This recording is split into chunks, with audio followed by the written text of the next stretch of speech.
I forgot a couple over here that we need to remove as well from where the DVD was pulled out. I'm going to set those screws with the DVD drive. And for safekeeping, I'm going to go ahead and also remove this wireless card.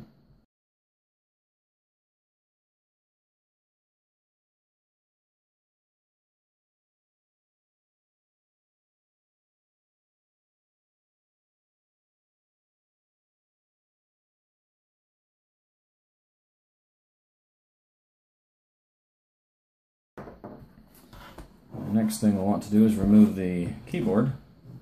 And they have good instructions for removing the keyboard at HP.com, but they did not necessarily give you instructions as to how to remove the rest of it. You can see through where the DVD drive was. There's a small hole that allows you to see the bottom of the keyboard. And what you want to do is go ahead and place a tool in there, press lightly, and you'll see that it pops up the keyboard here. And then go ahead and grab it with your fingers, and then you should be able to loosen it and remove it.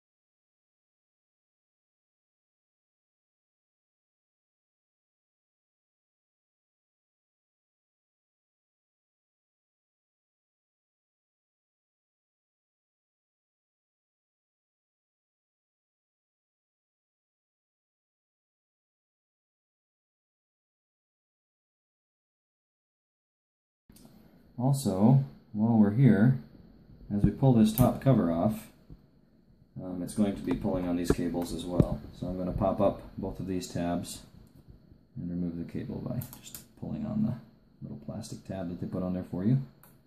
Go ahead and pull those out.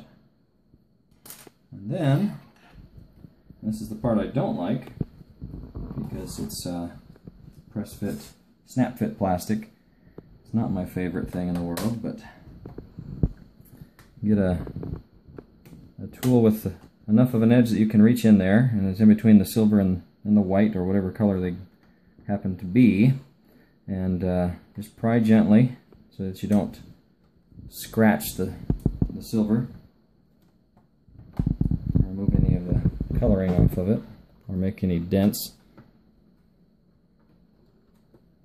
And once you're underneath, get a little bit larger tool, and careful not to go in too far. You don't want to damage any of the circuits inside. They're in a fairly good distance, but still, if you applied too much force with a sharp tool, you could cause a lot of problems.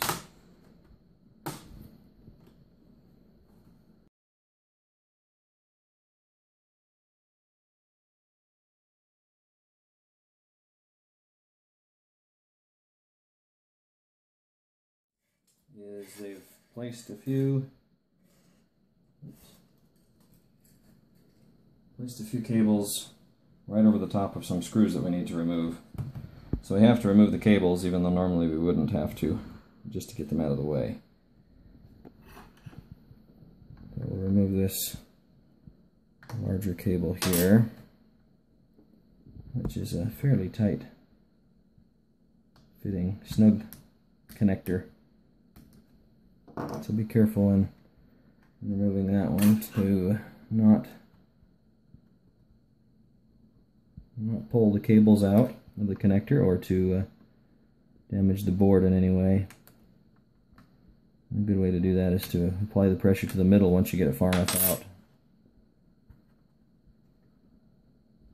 There we go. And we also need to remove the first couple of screws off of the main board.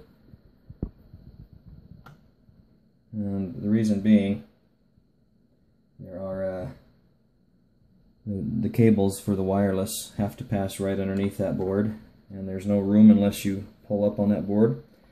And we'd like to be able to pull that board off without snapping anything. So remove a couple of screws so that as that board flexes, it's got room to flex without undue pressure, like so. And then we can go ahead and pull this cable out from its little trough here.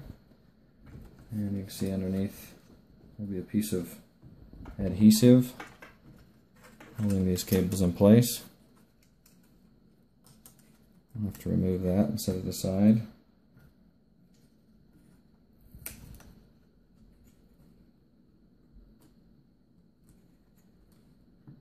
And then I'll go ahead and pull this cable out from underneath the plastic.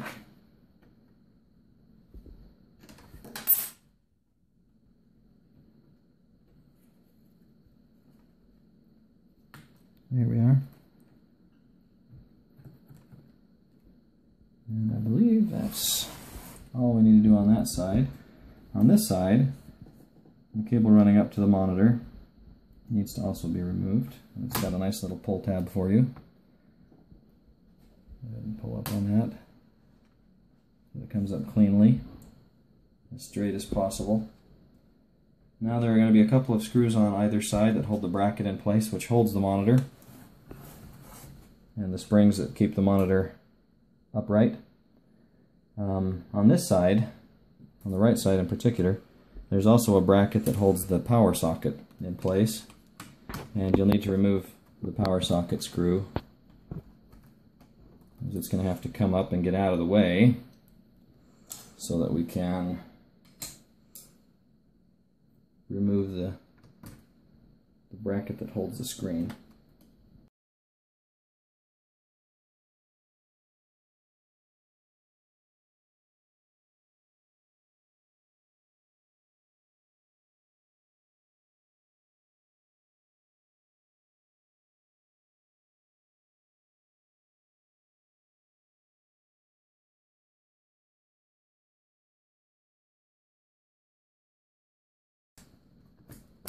There we are. Now, since the object of interest is the screen, I'll set the main board aside. On this screen, you'll notice there are several different press fit or snap fit plastic pieces, and do not start prying here between the white and the silver like you did on the bottom. If you do that, you'll cause a problem. Those are actually not resealable. If you do that, it breaks the plastic connections, the little tabs that hold the plastic in place. So don't remove those. The seal, or where you need to pull it apart to get the monitor out, is between the black and the silver.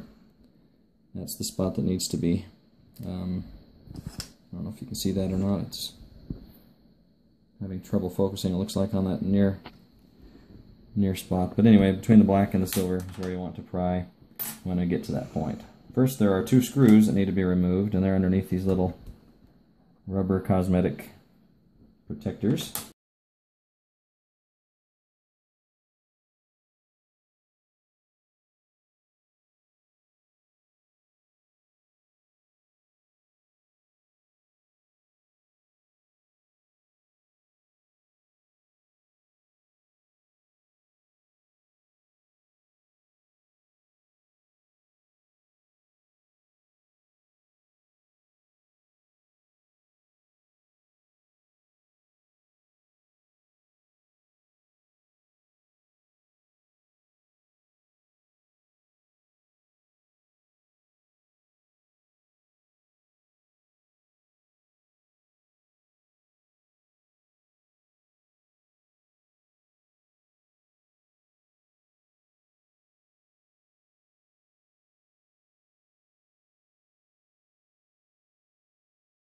Okay, now we should be able to pull up on those tabs to remove that screen. You'll have to be careful, don't apply too much pressure, as it will have a cable that connects up on the back of the screen, which is the cable that we pulled off the left of the main board.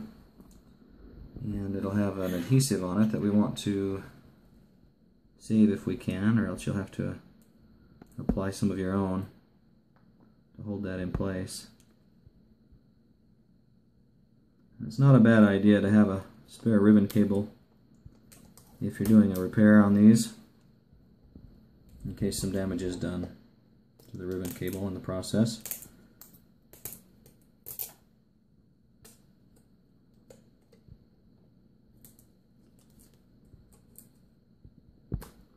And you notice I pulled that straight down. It comes out. It's got a very tiny fitting with super tiny little knobs that fit into a groove, I guess, or a little hole on this, on either side, and those will pop free as you apply some pressure pulling straight out. Do not pry up, that would break it. And we have removed the old damaged screen. Now it's just a matter of reversing all those steps and putting the new one in.